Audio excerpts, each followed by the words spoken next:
Halo semua, video ini membahas mengenai bagaimana cara mengkaji resiko dekubitus dengan menggunakan skala Norton atau skala Braden.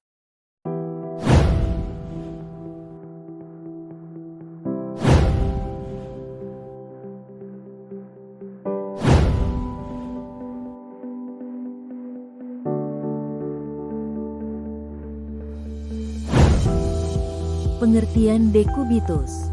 Dekubitus atau luka tekan adalah kerusakan kulit dan jaringan akibat tekanan berkepanjangan pada area tubuh yang menonjol, seperti tumit dan pinggul. Kondisi ini sering terjadi pada pasien imobilisasi lama dan dipengaruhi oleh faktor seperti gangguan sirkulasi, malnutrisi, kelembapan kulit, serta usia lanjut. Klasifikasi dekubitus. 1. Kulit masih utuh namun tampak kemerahan yang tidak hilang saat ditekan. Mungkin disertai perubahan suhu, konsistensi, atau sensasi kulit. 2. Kehilangan sebagian lapisan kulit, epidermis atau dermis. Luka tampak dangkal, berwarna merah muda, bisa berupa lepuh atau abrasi. Klasifikasi dekubitus. 3. Kehilangan seluruh lapisan kulit hingga jaringan subkutan, namun belum mencapai otot atau tulang. Luka tampak seperti lubang dalam, mungkin terdapat jaringan mati, slough. 4. Kerusakan jaringan hingga otot, tendon, atau tulang. Sering disertai slough, esker, undermining, atau tunneling. Klasifikasi dekubitus. 5. Dasar luka tertutup slough atau esker sehingga kedalaman luka belum dapat ditentukan. 6. Kulit bisa tetap utuh atau melepuh berisi darah, sulit dikenali pada kulit gelap dan dapat berkembang menjadi luka dalam. Skala Norton. Skala Norton merupakan instrumen yang dikhususkan untuk mengidentifikasi pasien yang berisiko mengalami dekubitus. Instrumen ini terdiri dari 5 komponen yakni kondisi fisik dan mental, aktivitas dan tingkat mobilitas serta adanya inkontinensia. Penilaian skala Norton.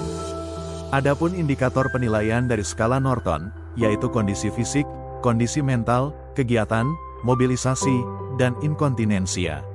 Penilaian dapat dilakukan secara langsung dan catatlah jawaban dari pasien. Keterangan, skor 16-20, resiko kecil. Skor 12-16, resiko sedang. Skor kurang dari 12, resiko tinggi. Skala Braden. Skala Braden merupakan alat penilaian risiko yang digunakan untuk mengidentifikasi pasien yang berisiko mengalami luka tekan, dekubitus. Skala ini mengevaluasi 6 subskala yaitu persepsi sensorik, kelembapan, aktivitas, mobilitas, nutrisi, serta friksi dan gesekan. Penilaian skala Braden. Skala ini mengevaluasi 6 subskala yaitu persepsi sensorik, kelembapan, aktivitas, mobilitas, nutrisi, serta friksi dan gesekan, dengan skor total yang menunjukkan tingkat risiko. Skor yang lebih rendah menunjukkan risiko yang lebih tinggi. Risiko tinggi jika skor kurang dari 11. Resiko sedang jika skor 12-14. Resiko rendah jika skor 15-16 untuk usia di bawah 60 tahun. Resiko rendah jika skor 15-18 untuk usia di atas 60 tahun. Mengkaji resiko dekubitus dengan skala BRADEN. Alat mengkaji resiko dekubitus. 1. Form pengkajian dekubitus. 2. Alat tulis. Tahap persiapan. 1. Persiapan pasien. 2. Persiapan lingkungan. 3. Persiapan alat. Tahap prainteraksi. 1.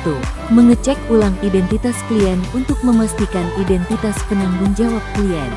2. Mengecek ulang hasil catatan perkembangan keperawatan klien. 3. Menyiapkan alat. Tahap orientasi. 1. Melakukan cuci tangan 6 langkah. 2. Mengucapkan salam terapeutik, sapa klien dan keluarga, serta perkenalkan nama perawat. 3. Memeriksa identitas klien dan mencocokkan dengan status keperawatan klien. 4. Menjelaskan tujuan dan prosedur pelaksanaan tindakan, serta kontrak waktu dengan klien dan keluarga. 5. Menanyakan persetujuan kesiapan, informed consent, klien maupun keluarga. 6. Menjaga privasi klien. Tahap kerja. 1. Memposisikan klien dalam posisi rileks. 2. Gunakan Braden Scale untuk melakukan pengkajian resiko luka tekan. 3. Menyebutkan pertanyaan 1-6 dan catat jawaban klien. 4.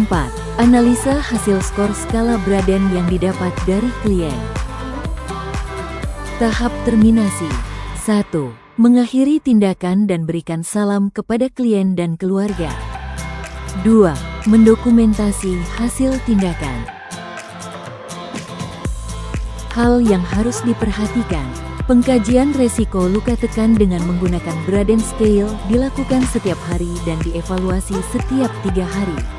Penilaian dapat dilakukan secara langsung ketika memeriksa resiko luka tekan pada klien.